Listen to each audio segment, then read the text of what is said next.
Anak yang soleh itu anak yang tahu kalau dia seorang laki-laki nanti, secantik apapun istrinya, selucu apapun anak-anaknya, sebanyak apapun harta yang dia miliki, sehebat apapun dia di mata anak buahnya, demi Allah, orang tua tidak pernah menjadi nomor 2 dalam hidup. Ini banyak orang yang suka salah ini. Cuma gara-gara dunia, orang tua panjang mata menanti kedatangan anak. Jangan ya, jangan. Anak yang soleh tahu sekali, sampai kapanpun ibumu, ayahmu, sampai kapanpun. Dunia nggak membuat dia lupa ada berkah keramat dunia hidup di atas muka bumi ini. Dia nggak repot datang ke makam-makam para wali. Orang tua nomor 1 yang dia temui. Ini orang hebat.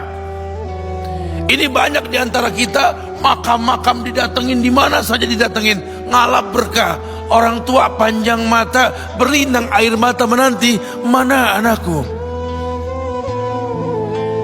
Mana pohon yang pernah kutanam? Mana pohon yang pernah kurawat? Kudengar dia sudah mulai berbuah, ingin kurasakan buahnya. Berani mengeluarkan dana jutaan untuk hal-hal yang gak disyariatkan. Ini orang tua panjang mata. Rela ndak rela, orang tua kita akan mendengar dan melihat. Ma, aku pengen nikah, aku pengen berkeluarga, Ma. Ya orang tua ya seneng lah. Cuma kalau inget metik buahnya belum terasa, ya ada perasaan kayak gimana gitu loh. Karena dia tahu setelah ini dia akan menikah. Bahwa anak orang ada kehidupan yang berbeda yang bakal dia rasa.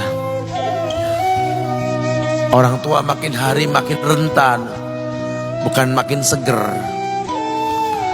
Yang perempuan dibawa orang, ya Allah. Baru kemarin perasaan mainin poni, ini anak perempuan kita, betul. Baru kemarin mainin kepangan rambutnya, ya Allah.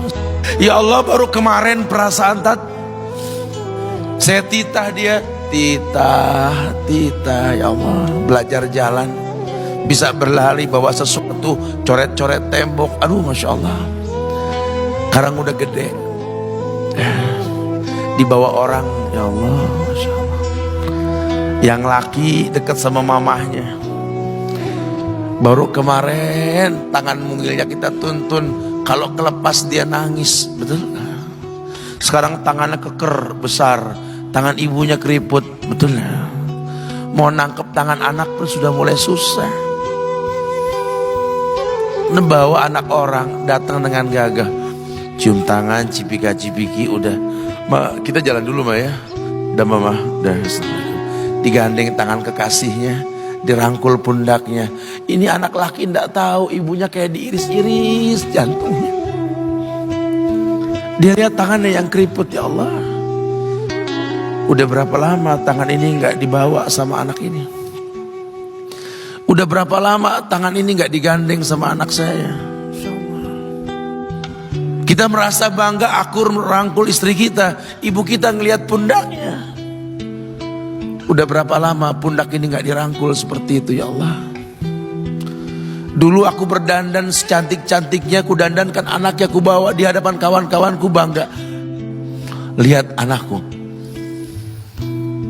Tapi dia gak pernah berdandan rapi membawa aku ke hadapan teman-temannya. Lihatlah ibuku.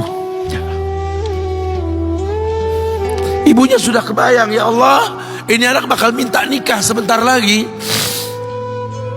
Yang wajar kalau orang nanam pohon pengen metik buah, wajar. Ini buah belum terasa, pohon sudah mau dibawa, kebayang tidak? Ya Allah. Mulai dia kebayang. Sehingga rasa-rasa seperti ini menjadi tumpukan rasa di hati orang tua kita, yang nanti pada akhirnya dia pun bakal kembali ke hadirat Allah, kita pun bakal kembali ke Allah, betul? Sementara yang namanya kemuliaan datang dengan cara sabab yang benar. Ridallah fi ridal walidain wa sukhtullah fi sukhtil walidain. Ridanya Allah ada di ridho orang tua, murkanya pun sama. Karena semua ibadah yang dia lakukan berujung pada surga. Dan yang paling gampang ketika dia mau menaklukkan dunia, demi Allah, berkah orang tua dulu yang dia ambil. Ini dirasa oleh orang mulia yang Nabi katakan, innahu min ahlis sama, innahu min ahlis sama. Manhu? Siapa dia?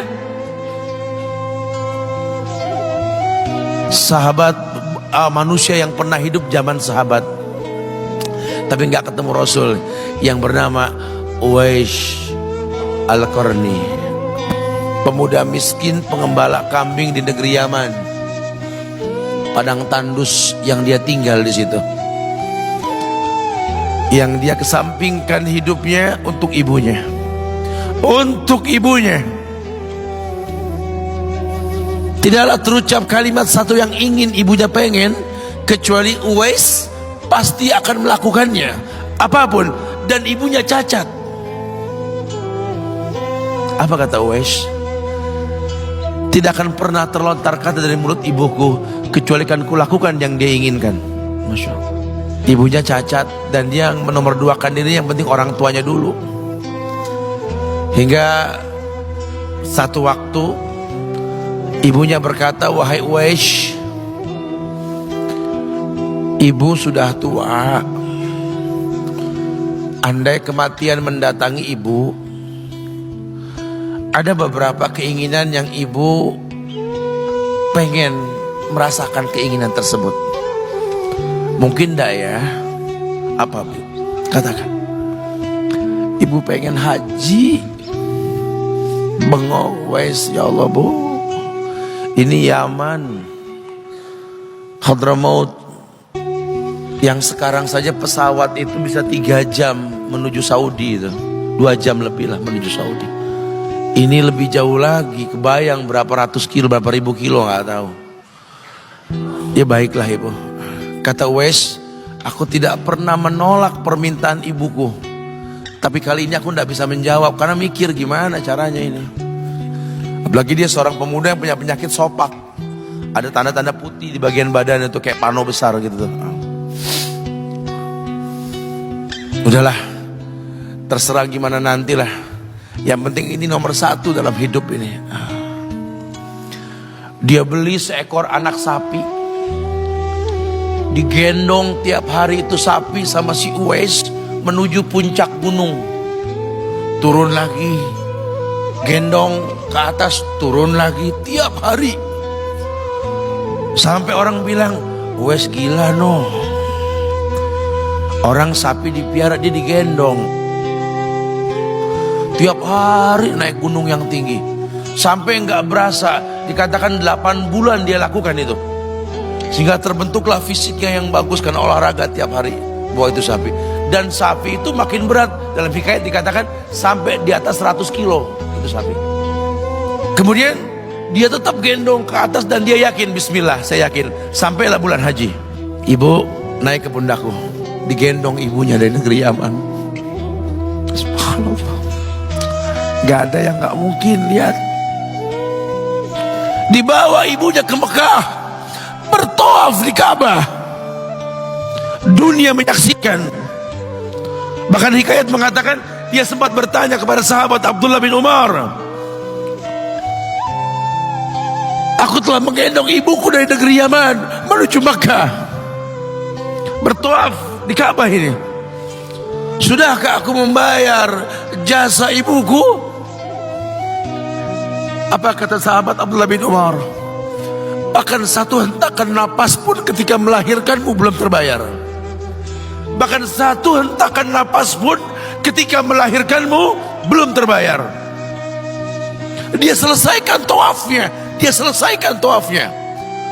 Selesai tawaf, dibawa ibunya ke makom Ibrahim untuk sholat 2 rakaat. Selesai sholat, dia angkat tangan, dia berdoa kepada Allah, ya Allah, ampunkanlah ibuku ya Allah. Ampunkan ibuku ya Allah. Masukkanlah dia ke sorgamu ya Allah. Masukkan dia ke sorgamu ya Allah. Ibunya berbisik, Uwais, sudahlah, mintalah pada Tuhanmu ampunan untuk dirimu dan sorga untukmu. Wallahi wahai ibu, Allah ampunkan kamu, Allah masukkan kamu ke sorga, cukup untukku. Ridhomu yang kubutuhkan wahai ibu. Lihat, manusia saleh, hasil doa Rabbi habli minas solihin. Lihat, makanya ketika Nabi mengatakan innahu min ahli sama, ini manusia penghuni langit. Umar, Ali, temui Uwais.